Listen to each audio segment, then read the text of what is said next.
A very warm welcome to all of you to Self Selection Board, a one step towards uniform। मेरा नाम है शुभम वाशने और भैया हमने लाइफ प्रोसेस चैप्टर स्टार्ट कर दिया था और इस लाइफ प्रोसेस चैप्टर के अंदर अब हम आ चुके हैं, मामला आ गया ब्लड पे। और ब्लड के बाद हम करेंगे भैया हार्ट। ये आ गया भैया हमारा ब्लड। देखो भैया, ब्लड एक मात्र ऐसी चीज है जो कि लिक्विड है, मतलब तरल है, पानी फॉर्म जैसा है।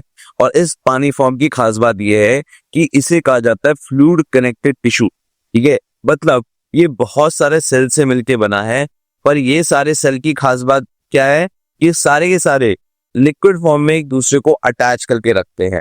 ठीक है, तो भैया liquid is a fluid connected tissue और इस बात को ध्यान रखना है। ठीक है, नाउ अब इसमें कुछ खास बातें जो आपको जाननी है। ब्लड के हम मेनली 4 पार्ट होते हैं। ठीक, एक होता है प्लाज्मा। ठीक, प्लाज्मा के अंदर होता है आरबीसी और डब्ल्यूबीसी। क्या होता है? आरबीसी और डब्ल्यूबीसी। बात समझ में आ रही है? और फिर होता है लास्ट में प्लेटलेट्स। प्लेटलेट्स का काम क्या होता है कि ये किसी भी तरह से जब भी आपके कभी खून बह रहा हो तो वहां पर आकर खून बहना रोके, ये काम होता है प्लेटलेट्स का। आई होप मेरी बात समझ में आ गई होगी। नाउ जो आरबीसी का काम है वो ये है कि भैया उसके पास हीमोग्लोबिन होता है। ठीक है, और हीमोग्लोबिन के साथ वो अपने साथ ऑक्सीजन रखता है। ठीक, अब डब्ल्यूबीसी का काम क्या होता है कि अगर कोई कीटाणु, बीमारी, बैक्टीरिया शरीर के अंदर घुस रहे हैं तो वो घुसने से पहले ही उसे रोक दे। ठीक है ना, तो अगर आम शब्द में बोलूं तो द्वारपाल होते हैं कि भैया ये तुम्हारा दरवाजा है और दरवाजे के पास तुमने 2 सिपाही यहां पर खड़े कर दिए। बात समझ आ रही है? वो जो द्वारपाल होते हैं ना, कहते हैं द्वारपाल, वो ये द्वारपाल है एक तरह के ये। ठीक है, कि भैया आपकी रक्षा के लिए बिल्कुल खड़े हैं। बात समझ में आ गई ना? अब जब आपको इतनी बात मोटी मोटी समझ में आ गई, थोड़ा डिटेल में पूछते हैं। देखिए, हमें एक बात समझना पड़ेगा कि जो हीमोग्लोबिन होता है उसमें न्यूक्लियस नाम की कोई चीज नहीं होती। ठीक है ना, इसलिए हम उसे कहते हैं इन्यूक्लिएटेड। क्या कहते हैं? इन्यूक्लिएटेड।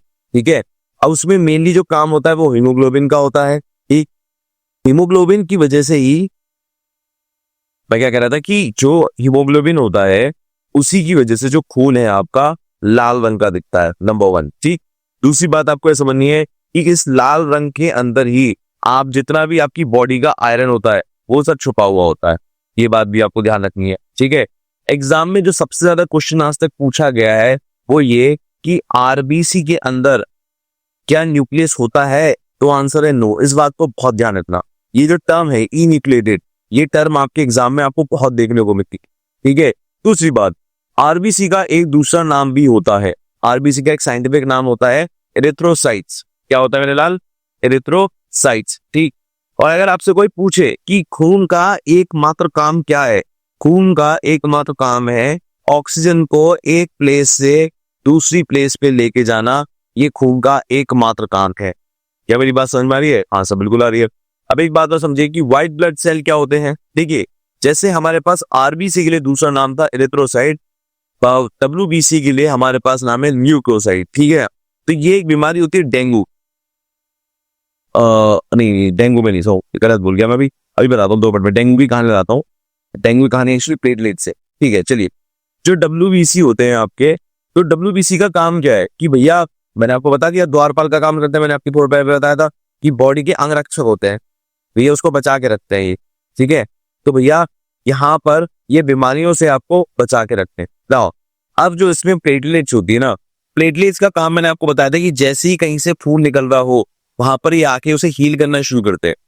डेंगू नाम की एक बीमारी होती है। डेंगू के अंदर क्या होता है कि ये जो प्लेटलेट्स होती है कम हो जाती है। अगर ये प्लेटलेट्स बहुत कम हो जाती है, जैसे 100, 200, 300, भैया निपटने वाला आदमी हो जाता है, क्योंकि अगर उसे कोई भी चोट लग जाए तो उसका खून नहीं रोका जा सकता। ठीक है, तो डेंगू में प्लेटलेट्स का सबसे बड़ा खतरा होता है। आप हर साल सुनोगे कि डेंगू हो गया, प्लेटलेट्स कम होती जा रही हैं, तो इस चीज का बहुत खतरा होता है। ठीक, दूसरी बात, प्लेटलेट्स का जो साइंटिफिक नेम है वो है थर्मोबोसाइट्स। आपके एग्जाम में कभी भी प्लेटलेट्स लिखा हुआ नहीं आएगा। आरबीसी के लिए कभी भी, सॉरी, डब्ल्यूबीसी के लिए कभी भी व्हाइट ब्लड सेल नहीं कहेगा, वो ल्यूकोसाइट कहेगा। सेम वे आरबीसी के लिए एरिथ्रोसाइट कहेगा, आरबीसी नहीं कहेगा। तो इनके साइंटिफिक नेम याद कर लेना, सिंपल नाम कभी नहीं आते। अब थोड़ा एक मोटा मोटा एक बात समझते हैं जो आपके लिए बहुत जरूरी है। देखिए, ब्लड में प्लाज्मा की जो संख्या होती है वो 55% होती है, जिसकी वजह से हमें ब्लड लिक्विड फॉर्म में दिख रहा होता है। ठीक है, पता तो मैंने आपको दिया था कि ब्लड क्या है, एक कनेक्टिव टिश्यू है, ये भी आपको पता होगा। अगर हम ब्लड से कहें तो ब्लड हमारा दो चीजों से बना है। एक तो ब्लड के दो टाइप के सेल हैं, ठीक है, जिसे हम आरबीसी और डब्ल्यूबीसी कहते हैं, ठीक है, और दूसरा है प्लेटलेट्स। बात समझ में आई? डब्ल्यूबीसी के भी कुछ पार्ट्स होते हैं जो आपको ध्यान में रखने हैं। ये मतलब बहुत डिटेल में नहीं आता, बट पता होना चाहिए। एक है ग्रेनुलाइट्स, ठीक है, क्या नाम है, ग्रेनुलाइट। दूसरा क्या है, अर्गेनोलाइट्स। ठीक, ग्रेनुलाइट्स के भी तीन पार्ट होते हैं, न्यूट्रोफिल, बेसोफिल, एसिनोफिल। और एग्रेनुलाइट्स के क्या होते हैं, लिम्फोसाइट एंड मोनोसाइट्स। ये चीज, ये डब्ल्यूबीसी जो है, ये एग्जाम के लिए और ज्यादा डिटेलिंग मांगता है। बात समझ रही है? आरबीसी तो यही खत्म हो गया, डब्ल्यूबीसी में डिटेलिंग थोड़ी ज्यादा है। ठीक, दोबारा बोलता हूँ, मेरी बात ध्यान से सुनना, मैं क्या कहना चाह रहा हूँ। मैं ये बोलना चाह रहा हूँ कि डब्ल्यूबीसी दो हिस्सों में डिवाइड है, ग्रेनुलाइट्स एंड आर्गेनोलाइट्स। तो भैया पहले क्या आ जाते हैं, लाइट्स। क्या आ जाते हैं, लाइट्स। ठीक, उसके बाद देखो फिल लिखा हुआ है, फिल। तो जब भी फिल आ जाए तो अपने देखना है इसमें ग्रैन वाले में है, और जिसमें साइट आ रखा हो वो आर्गेनोलाइट्स।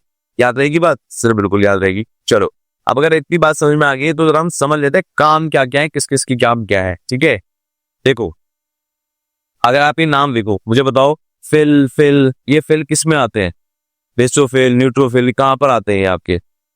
यहां पर आते हैं ग्रेनुलाइट्स में। कहां पर आते हैं, ग्रेनुलाइट्स में। ठीक है, और एसिनोफिल भी इसी में आ गए। तीन जरा समझते जरा, देखो इनका काम क्या होता है। ये फ्रंटलाइन सोल्जर होते हैं, एक तरह से क्या होते हैं, बॉडी के इन्फेंट्री सोल्जर्स होते हैं ये।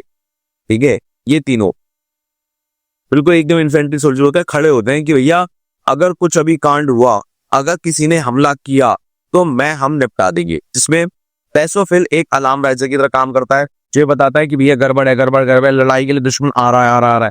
वो नहीं होते जो शंख बजाते हैं कि दुश्मन आ चुका है, हमला हो रहा है, वो तो बेसोफिल का काम है हल्ला मचाना कि भैया दुश्मन आ रहा है। न्यूट्रोफिल का काम है फ्रंट लाइन सोल्जर। ये प्रॉपर इन्फेंट्री के बंदे हो गए। इन्होंने कहा कि मैंने दुश्मन को देख लिया है, अब मैं मारना शुरू कर रहा हूँ। ठीक है ना?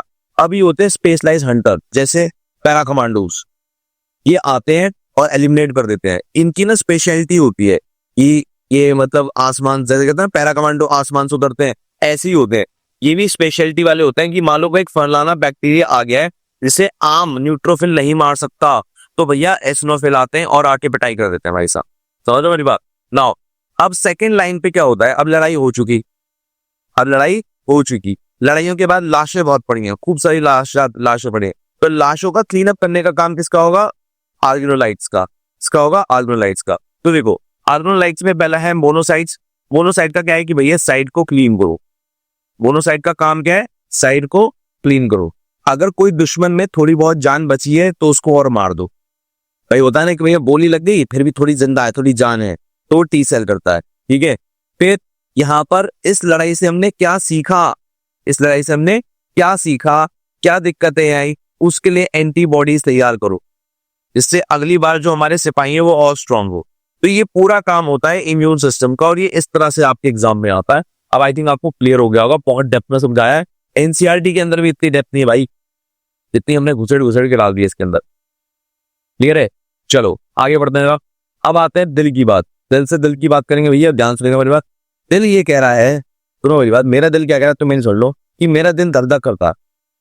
मेरा दिल ये कह रहा है कि मेरा दिन धक धक करता है। दूसरी बात ये कहता है कि मेरा जो साइज है, जिस भी इंसान की जितनी मुट्ठी होती है उतना मेरा साइज होता है। ठीक है, दिल कहता है कि मैं दुनिया मतलब पूरे शरीर में ऑक्सीजन पहुंचाता हूं और पूरे शरीर से CO2 लेता हूं और इस CO2 को लंग्स को भेज देता हूं। बात समझो, मतलब हार्ट का काम समझो। हार्ट का काम अगर आप ध्यान से सोचो, आपके घर में लगी हुई मोटर, या जिसे आप कहते हो समरसेबल, उस जैसा है। ठीक है, समरसेबल का क्या काम होता है, जमीन से पानी लेना और पूरे घर में पहुंचाना। क्लियर है? यही काम होता है ना। ये कहता है लंग से मैं O2 लूंगा और ये O2 मैं पूरी बॉडी में पहुंचाऊंगा। क्लियर है? फिर दूसरा काम क्या होता है कि पूरी बॉडी से CO2 लूंगा, ठीक है ना, और लंग्स को भेज दूंगा। ये इसका मेन काम है। बस मेरे दिल में दर्द हो रहा है, मेरा दिल टूट गया है, मेरा ब्रेकअप हो गया है, उससे इसे कोई मतलब नहीं है। मतलब इस बेचारे को ओ बहुत ज्यादा काम दे दिया है कि दिल दुख रहा है मेरा, मुझे मुझे तकलीफ हो रही है, मैं तुम्हें कैसे बताऊं। ये सब नहीं समझता ये। इसका काम तो सिर्फ O2 CO2 को ट्रांसपोर्ट करने का है। तुमने इसे गलत काम सबके लिए समझ रखा है। समझो मेरी बात। चलो अब आते हैं हम आगे। देखिए अब जब ऑक्सीजन और ब्लड एक साथ जा रहे होते हैं तो हम उसे कहते हैं ऑक्सीजनेटेड ब्लड। जब CO2 प्लस ब्लड एक साथ जा रहा होता है तो हम उसे कहते हैं डीऑक्सीजनेटेड ब्लड। सिंपल, कोई दिक्कत नहीं। ओके नाउ एक हार्ट का मैक्सिमम वेट, जो मैं कहूँ एवरेज वेट जो होता है 350 ग्राम होता है। क्या होता है? 350 ग्राम। नाउ अब आपको एक बात समझना है कि अगर आपको कभी हार्ट में देखना हो यार ऑक्सीजन वाला ब्लड कहां पर होता है, तो अगर आप इस हार्ट को दो हिस्सों में बांट दो तो उसका जो लेफ्ट हैंड साइड होता है उसमें आपको आराम से ऑक्सीजनेटेड ब्लड देखने को मिल जाएगा। पर वहीं आपका जो सीधा हाथ होता है राइट हैंड साइड पे आपको डीऑक्सीजनेटेड ब्लड मिल जाएगा। तो देखो मैंने इसे याद किया सही है। अगर आप सुबह सुबह टॉयलेट में जाते हो 2 नंबर करते हो तो 2 नंबर करने के बाद आपने क्या नोटिस किया होगा कि 2 नंबर करने के बाद आप अपना जो सफाई करते हो नीचे की वो राइट हैंड से करते हो अगर आप इंडियन टॉयलेट पे बैठते हो। करेक्ट है बात? करेक्ट है। तो याद रखना कि राइट वाला हिस्सा है गंदा। राइट वाला हिस्सा क्या है? गंदा। और जो लेफ्ट वाला हिस्सा है वो है ता। याद रहेगी बात? क्लियर है? सिंपल बात है। ठीक है। अब ये मत बोला हमारे घर में तो इंडियन टॉयलेट है नहीं सर, हमको कंसेप्ट नहीं समझ में आया। कोई बात नहीं, अगर आप इंडियन टॉयलेट वाले भी नहीं हो तो याद रखना कि आपका मामला जो नीचे का साफ होता है वो राइट हैंड से साफ होता है। ठीक है। चलिए यहाँ तक की बात हो गई। अब जरा यहाँ से थोड़ा और आगे चलता है। अब जरा इनके नामकरण है कुछ। अभी तक तो हमने कल इतना पढ़ा कि दिल को हमने 2 हिस्सों में डिवाइड कर दिया, बट इसके नाम है। जैसे ऊपर को कहते हैं राइट आर्टियम, लेफ्ट आर्टियम। देखो देखो आर्टियम कॉमन है। ठीक है। इसे हमें कहा जाता है रिसीविंग चैम्बर। क्या कहते हैं? रिसीविंग चैम्बर, कि खून हमने रिसीव किया है। ठीक है। फिर होता है राइट वेंट्रिकल, लेफ्ट वेंट्रिकल। इसे कहते हैं डिस्ट्रीब्यूशन चैम्बर। क्या नाम है उसका? डिस्ट्रीब्यूशन। यहां से खून दिल से बाहर जाएगा। बात समझ में आ रही है? क्लियर है? मतलब यहां से खून आया और यहां से बाहर निकल गया गंदा खून। ठीक है। ये होता है कि यहां से खून आया और यहां से बाहर निकल गया। इस तरह से भैया मामला होता है। ये आपको समझना है तभी काम बनेगा। क्लियर है? चलें आगे। चलो जी चलो जी चलो चलो चलो चलो चलो। देखो अब ये वाला जो ऊपर वाला हिस्सा है ये है लंग्स का। ये क्या है? लंग्स का। अब मुझे पहले बात बताओ, लंग्स में अगर लंग्स को गंदा खून, लंग्स में जो गंदा खून जा रहा है वो राइट से जा रहा है कि लेफ्ट से जा रहा है? वो राइट से जा रहा है। क्या जा रहा है? राइट से जा रहा है। क्लियर है? तो इस बात को ध्यान रखना। अभी बड़ा सिंपल भाषा में समझो मेरी बात, बहुत ध्यान से आराम से समझाऊंगा, बहुत बहुत प्यार से। जो राइट वाला हिस्सा है वो गंदा खून भेज रहा है लंग्स को, और जो लेफ्ट वाला हिस्सा है वो क्या भेज रहा है? गुड O2 वाला खून। और ये नॉट O2, क्या मैं कहूँ CO2 वाला खून भेज रहा है। ठीक है। CO2 वाला। याद रहेगी बात? इतनी सी बात है। ठीक है। ओके। अब जरा मुझे डायग्राम देख के समझो मेरी बात, बहुत ध्यान समझो। मतलब ऐसा होता होगा कि जब हमने सांस लेते होंगे, मेरी बात ध्यान सुनो, जब हमने ऑक्सीजन ली होगी, लेने के बाद क्या हुआ होगा कि उसने जो अच्छा खून है उसने हार्ट में भेज दिया। उसने हार्ट में भेज दिया और हार्ट से ये अच्छा खून निकल के पूरी बॉडी में चला गया। ठीक है ना? ये पूरी बॉडी को रिप्रेजेंट कर रहा है। ऐसा पूरी बॉडी बनाने में बहुत जगह गिरती, तो बस ऐसे दिखा दिया है सिंपल। ठीक है। पूरी बॉडी को शो कर रहा है। बात सुन में आ रही है? हाँ से बिल्कुल शो कर रहा है। नाउ पूरी बॉडी से खून उठ के यहां पर वापस हार्ट में गया। कौन सा जाएगा? ये CO2। भाई बॉडी ने ऑक्सीजन ले ली, CO2 वापस ले ली। CO2 जाने के बाद यही खून वापस उठ के कहां जाएगा? लंग्स में। और जब लंग्स में जाता है तो फाइनली किससे निकल जाता है? जो O2 होती है वो नोज से हमारी CO2 निकल जाती है। क्या मेरी बात समझ में आ रही है? सर बिल्कुल बात समझ में आ रही है। एक बार और आप रिवाइज करा दो तो मजा आ जाए। भाई मैंने कुछ नहीं कहा, सिंपल सी बात है कि लंग्स का काम है O2 को लेना, हार्ट में भेजना, हार्ट से वापस भेज के पूरी बॉडी में भेजना। बॉडी का काम है O2 को लेना, CO2 को दे देना। तो यहां से ये CO2 को दे देता है, देने के बाद ये लंग्स को वापस भेज देता है और फाइनली नोज से हम CO2 निकाल देते हैं। ये पूरा काम है इसका। क्लियर है? बात समझ में आ गई? Very good. अच्छा अब ऐसा है कि अब आपको एक बात समझनी पड़ेगी। दो तीन तीन टर्मिनोलॉजी देखो यहाँ पर, कैपिलरीज, आर्टरीज, वेन्स।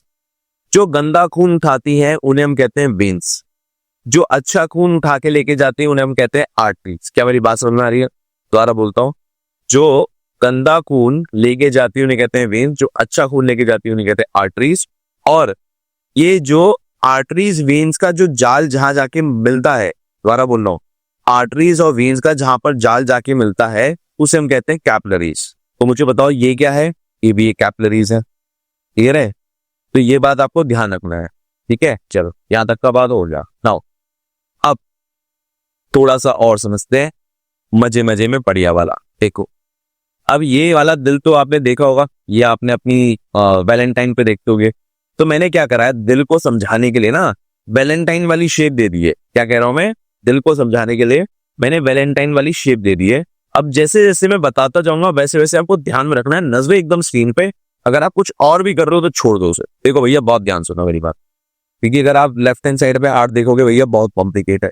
अब देखो, आपको सिंपल ये समझना है आर्ट काम करता कैसे है, हार्ट का फंक्शन क्या है। ठीक है, इस डायग्राम में अगर जाओगे तो दिक्कत आएगी। बस इस डायग्राम में जो एक एक नाम है वो काम करता क्या है वो आप पकड़ लो, काम हो जाएगा। इससे ज्यादा आपको कुछ नहीं चाहिए। आपको यूपीएससी निकालनी है, आपको स्कूल का एग्जाम में देना। ठीक है, अब देखो क्या सीन है। अब आपको इतना बात को समझ में आ गई होगी, जो हार्ट का राइट हैंड साइड है वो गंदा खून मतलब CO2 कैरी करता है। ठीक है ना, और जो लेफ्ट वाला है वो क्या करता है, O2 वाला खून कैरी करता है। इतनी बात को समझ में आ रही होगी। अब मुझे बताओ कि ये वाली जो एक जगह है जहां से आपको ये पाइप दिख रहा है, ये पूरी बॉडी से खून लेकर आ रहा होगा।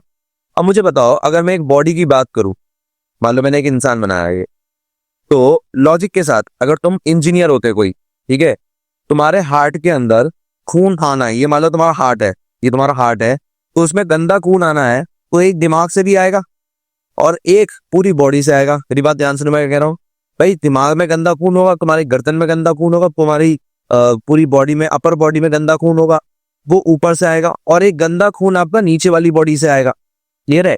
तो भगवान ने भी ऐसे ही बनाया है कि यार अपर बॉडी के लिए सुपीरियर वेना कावा जहां से CO2 वाला ब्लड आ रहा है, इंफीरियर वेना कावा आपकी लोअर बॉडी से जहां से आपका गंदा खून आ रहा है। क्लियर है? बात समझ में आ रही है? सर आ रही है। ठीक है, यहां से आगे चलते जरा।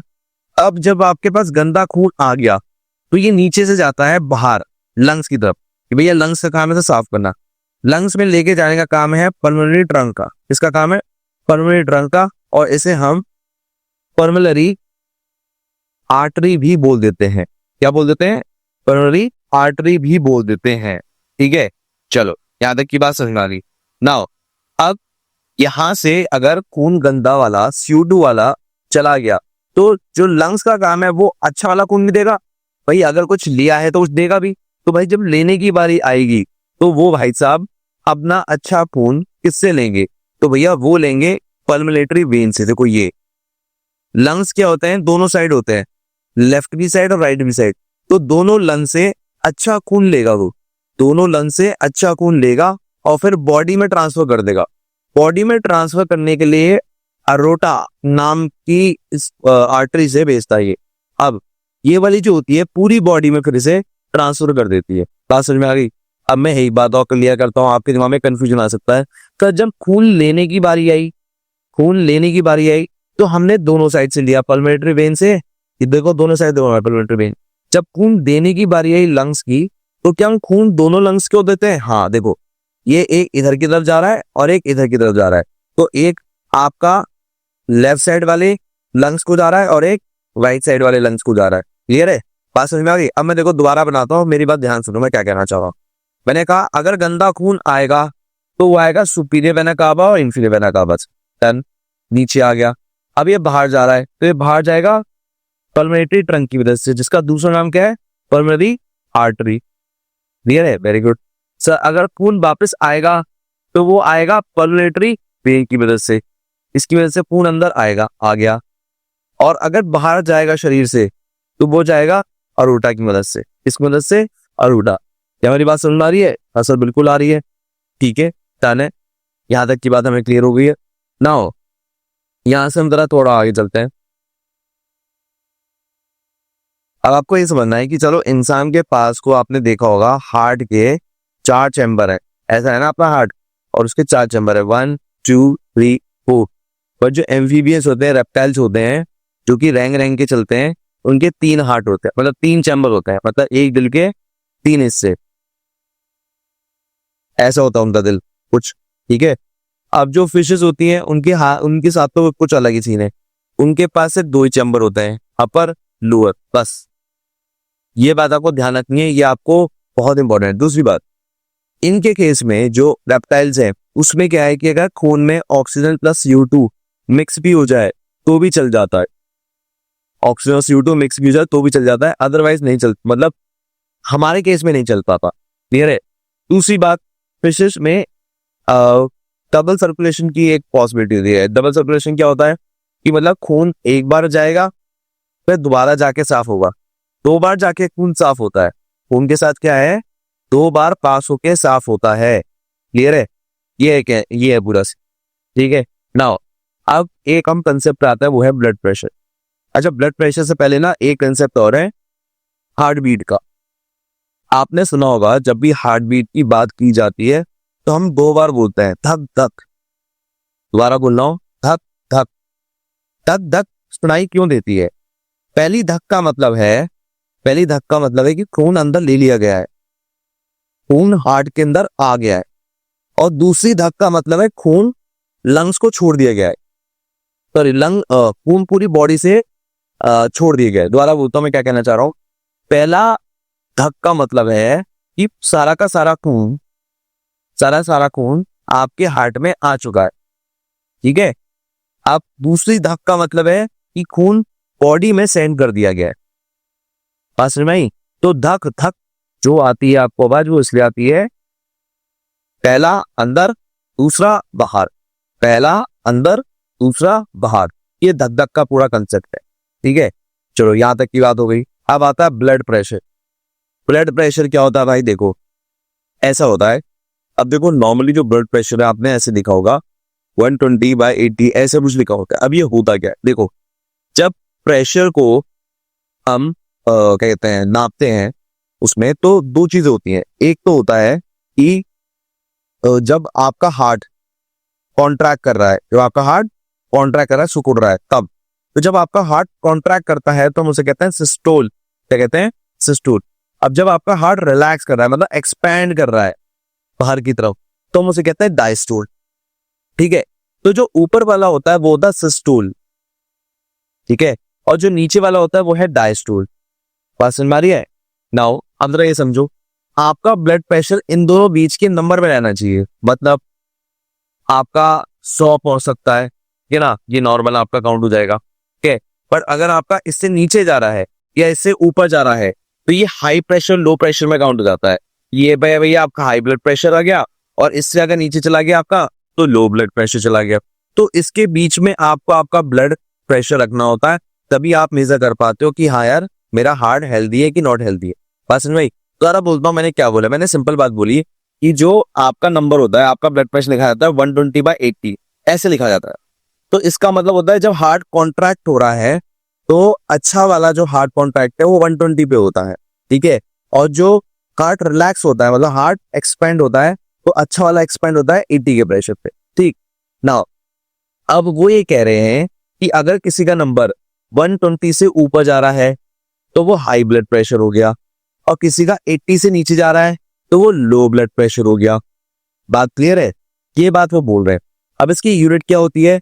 वो यूनिट होती है 180 mm ऑफ Hg। अब ये 120 mm Hg को लिखा जाता है, यहाँ पर नापा जाता है mm में। ये जो स्केल होता है ना, जैसे आपका स्केल होता है, कोई भी आपका नॉर्मल स्केल होता है वो mm में होता है। ठीक है। जो आप नॉर्मली जिससे आप लाइन खींचते हो वो सारा की सारे स्केल mm में होते हैं, तो ये लाइन mm में होती है। और इसके अंदर होता है मरकरी, ये जो आपको लाल रंग का दिख रहा है ये होता है मरकरी। तो भैया तो लिख देते हैं mm ऑफ Hg।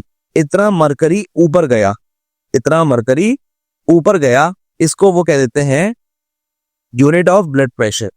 क्लियर है? ये होता है आपका प्रॉपर आपका ब्लड प्रेशर। आई होप मेरी बात समझ में आ गई हो। ठीक है। चलिए ओके। अब जरा हम समझते हैं चॉकलेट। देखो ऐसा होता है जब आप चॉकलेट खाते हैं, ठीक है, तो चॉकलेट उसे खिलाया जाता है इसको बीपी की प्रॉब्लम होती है, इसे इसको लो बीपी की प्रॉब्लम होती है, उसे चॉकलेट खिलाई जाती है। नाउ लो बीपी की प्रॉब्लम में जब चॉकलेट बंदा खाता है तो उसका ना ब्लड बहुत तेजी से सर्कुलेट करने लगता है, हाई स्पीड में सर्कुलेट करने लगता है, जिससे उसका बीपी नॉर्मल हो जाता है। अगर उसके बीपी को, लो ब्लड प्रेशर के बीपी को कंट्रोल नहीं करा गया तो पहले वो फेंट होता है और फिर वो मर जाता है।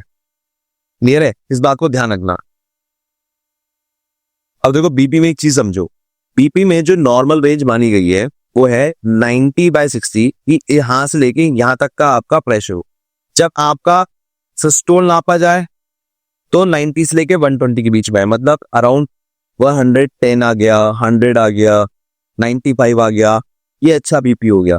और जब आपका डायस्ट्रोल नापा जाए, मतलब जो 60 के 80, मतलब 70 आ गया, 75 आ गया, ऐसे आना चाहिए। अगर आपका बीपी इस तरह से आ रहा है तो आप बिल्कुल हेल्दी हो। अगर मान लो यही नंबर ऐसे आ रहा है, कभी 140 ऐसे आ गया आपका नंबर, तो उसका मतलब है बंदे को बहुत ज्यादा हाइपरटेंशन है। इसका डायस्ट्रोल तो ठीक है, पर इसको ना ऊपर का जो सिस्टोल है वो खराब है, इसको हाइपरटेंशन हो रखी है। ठीक, अब वहीं पर नंबर ऊपर वाला तो ठीक आ गया 90/60, तो ये 80 से कम है 60, तो इसको भैया लो बीपी की प्रॉब्लम आ रही है, इसका भैया लो बीपी ठीक कराओ तभी मामला चलेगा। क्योंकि जो उसका सिस्टोल वाला है ऊपर, वो तो एकदम नॉर्मल आ रहा है। आई होप मेरी बात समझ में आ गई होगी मैं क्या बताना चाह रहा हूँ। दोबारा बोल देता हूँ मेरी बात और क्लियरिटी से समझ में आ जाएगी। हमारे पास प्रेशर होता है 120/80 वाला, ठीक है। डॉक्टर्स ने कहा है कि ये हमारी अपर लिमिट है। क्या कहा है डॉक्टर्स ने? ये हमारी अपर लिमिट है। लोअर लिमिट को कहते हैं कि 90 to 60 है, ठीक है, ये लोअर लिमिट है। तो ये कहते हैं कि इसके बीच में अगर आपका ब्लड प्रेशर आ रहा है तो आप एकदम हेल्दी हो, अगर इससे नीचे आ रहा है तो मामला गड़बड़ है। क्लियर है? तो इस चीज के लिए वो यहाँ पर आपको बोलते हैं कि जैसे यहाँ पर 120 से ऊपर नंबर पहुंच गया, 140 पहुंच गया, तो ये क्या बता रहा है? हाइपरटेंशन हो गया है बंदे को बहुत ज्यादा, ठीक है। वहीं यहाँ पर ये वाला नंबर देखो आपका एकदम लो एंड पे जा रहा है, तो ये आपका क्या हो गया? लो प्रेशर हो गया, मतलब लो बीपी की प्रॉब्लम हो रही है उसे, ठीक है। तो इस तरह से भैया पता लगता है कि हाई प्रेशर है कि लो प्रेशर है। बात समझ में आई? एक बात और, जब आपको हाई बीपी होता है ना तो आपको हार्ट की दिक्कत हो सकती है, ठीक है, आपको स्ट्रोक आ सकते हैं, हार्ट अटैक जो हम कहते हैं, किडनी डैमेज हो सकती है, ये प्रॉब्लम होती है, ठीक है। वहीं लो बीपी में आपको जो प्रॉब्लम होगी, डिजीनेस की होगी, पेंट होना होगा, शॉक आपको बहुत तगड़ा लगेगा, जो कहते हैं शॉक के कारण मर गया, वो यही वाले कारण होता है, ठीक है ना। ये आपके नॉर्मल हाई ब्लड प्रेशर और लो ब्लड प्रेशर में जो होती है कंडीशन, वो मैं आपको बता रहा हूँ, ठीक है। चलो यहाँ तक हो गया। अब मैं आपको एक नया कंसेप्ट बता रहा हूँ, मेरी बात ध्यान से।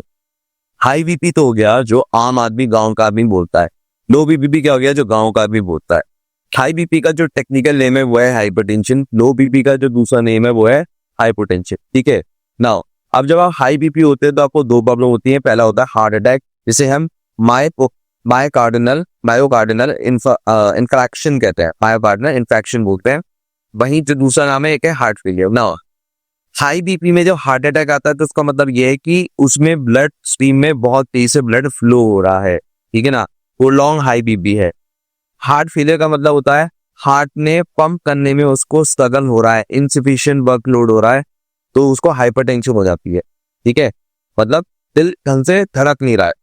ठीक, हार्ट अटैक में क्या है? ब्लड फ्लो बहुत ज्यादा, ठीक है। ये हो गए आपके हाई बीपी की कंडीशन। अब आती है लो बीपी। लो बीपी का टेक्निकल नेम है हाइपोटेंशन। क्या नाम है? हाइपोटेंशन। इसमें 3 केस होते हैं। एक होता है septic shock, hypovolemic shock and cardiogenic shock. अब इतने बात आपको समझ में आ रही होगी कि जब भी आपको लो बीपी हो रहा है तो आपको बीमारी में क्या लिखा हुआ है? शॉक लिखा हुआ है। नाउ अब ऐसा क्यों होता है? इसमें क्या हो रहा है लो बीपी में कि खून का सप्लाई बहुत ही धीरे धीरे, जैसे पानी का सप्लाई धीरे धीरे हो जाता है, ऐसे ही खून का सप्लाई बहुत धीरे धीरे, जिसकी वजह से ऑर्गन्स तक खून नहीं पहुंच पा रहा, ठीक है, और जिसकी वजह से एक इंसान को एक सडन शॉक होता है और उसकी डेथ हो जाती है, ठीक है। तो सेप्टिक शॉक क्या होता है कि बॉडी में मल्टीपल जगह खून ढंग से नहीं पहुंच पा रहा, इन्फेक्शन हो चुका है, सेप्टिक शॉक। हाइपोवॉल्मिक शॉक क्या होता है? सीवियर ब्लड या फ्लूइड लॉस हो गया है, आपको भाई चोट लगी, गोली लगी, खून बहुत तेजी से लॉस हो गया है, अब हार्ट उसको मेंटेन नहीं कर पा रहा, तो हाइपोवॉल्मिक शॉक हो गया। और दूसरा होता है कार्डियोजेनिक शॉक। कार्डियोजेनिक शॉक क्या होता है कि आपका जो हार्ट है वो इतना स्लो हो गया है कि वो ढंग से पंप कर ही नहीं पा रहा है, तो ये होता है कार्डियोजेनिक शॉक। ठीक है। सेप्टिक शॉक, जगह जगह आपका खून नहीं पहुंच पा रहा। हाइपोवोलेमिक शॉक, कहीं चोट लग गई है जिसकी वजह से हार्ट अब अपना फ्लूइड बैलेंस नहीं कर पा रहा है। कार्डियोजेनिक शॉक, अब हार्ट में पंप करने की ताकत बची ही नहीं है। क्लियर है? बात समझ में आ गई?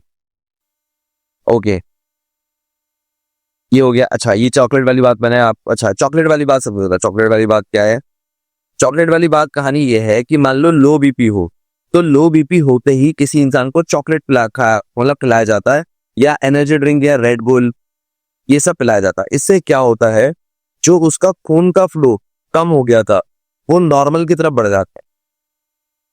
Are getting a point? जो खून का फ्लो कम हो गया था वो नॉर्मल की तरफ बढ़ जाता है। बात समझ में आ रही है? आशा आ रही है। नाउ अब आते हैं कंसेप्ट आर्टरी और वेन का। देखो आर्टरी, और आपको तो पता ही लग गया है कि आर्टरी जो है आपका ऑक्सीडेटेड ब्लड कैरी करती है, वेन जो है आपका डीऑक्सीडेटेड ब्लड कैरी करती है। ठीक है। अब क्या होता है, इनका एक जाल बनता है। ठीक है। आर्टरीज और वेन मिला के एक जाल बनता है जिसे हम कैपिलरीज कहते हैं। इसमें O2 और CO2 का एक्सचेंज होता है। O2 तो मैंने आपको जैसे बताया बॉडी में चली जाती है, और CO2 बॉडी से CO2 निकाल के हम वेन्स में भेज देते हैं। इसको कैपिलरी कहते हैं। ठीक है। नाउ आई थिंक इतना काफी है आज के लिए। बहुत ज्यादा डिटेल में हार्ट हो गया है, इससे ज्यादा समझ में भी नहीं आएगा। सो यहाँ पर मैं एंड कर रहा हूँ आज का। ये था हमारा पार्ट 2। ठीक है। अब पार्ट 3 पे मिलेंगे अगली क्लास। आई होप इस वीडियो में आपको बहुत मजा आया हो, पढ़ने में बहुत अच्छा लगा हो। अपने ना कमेंट्स जरूर देना यार। मेरे पास व्यूज कम आए, मुझे कोई दिक्कत नहीं, पर तुम्हारे कमेंट्स बहुत इंपॉर्टेंट है। व्यूज तो आज कम है, कल ज्यादा हो जाएंगे, पर तुमने अगर आज कह दिया ना क्लास में मजा आ गया, यार दिन बन जाएगा मेरा, तो प्लीज बताना जरूर क्लास कैसी लगी। और इस क्लास की मैं तुम्हें PDF और टेस्ट दोनों टेलीग्राम पे फ्री में दे रहा हूं, और इसका लिंक टेलीग्राम का आपको डिस्क्रिप्शन बॉक्स में मिल जाएगा, तो जाके उसको ज्वाइन जरूर करो। मिलते हैं आपसे अगली वीडियो में। जय हिंद, टेक केयर, बाय बाय। मैं उनको रोज सोचता हूँ, मैं उनको रोज सोचता हूँ। वो है अंतिम पगों के निशान।